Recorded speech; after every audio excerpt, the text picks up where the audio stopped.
Disprove Christianity in 60 seconds. Christianity claims that the Trinity is the most important part of their religion, yet the word Trinity is never once mentioned in the Bible.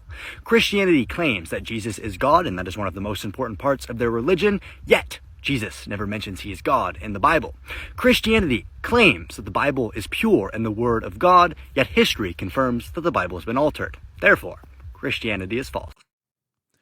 These arguments are very, very bad, as you'll see, but I continue to hear them online and in the streets, so I will bite. Let's talk about it.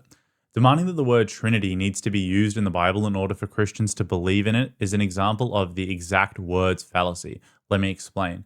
The exact words fallacy in this context is a logical error where one party assumes because a specific word or phrase isn't explicitly present verbatim, that means the idea, or in this case the doctrine itself, is not present and cannot be derived from the text. In this case, the Bible clearly teaches that there is one God in both the New and Old Testaments, Deuteronomy 6:4, 1 Timothy 2:5, 1 Corinthians 8:6, who exists eternally as three inseparable persons, Matthew 28:19, John 14:26, Matthew 3:16-17, Colossians 2:9, and so on.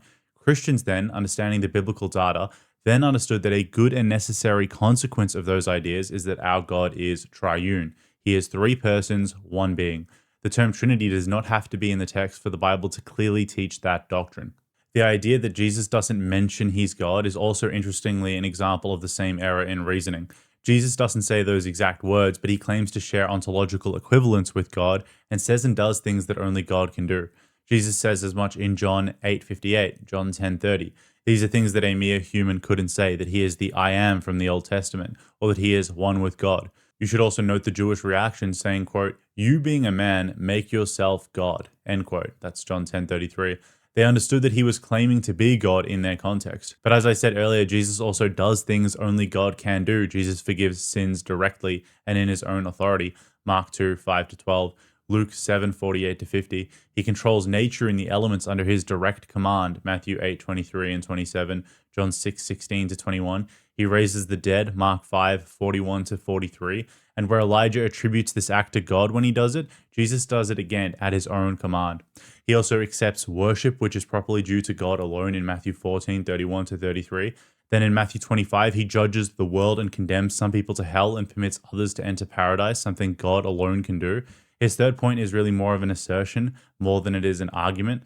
He claims that the Bible has been altered while claiming to be pure, and yet he offers zero proof, and then confidently asserts that Christianity is false. So there isn't really much to respond to there. But what do you think? Do you think his arguments are persuasive, or am I wrong about anything that I have said? I'd love to hear from you.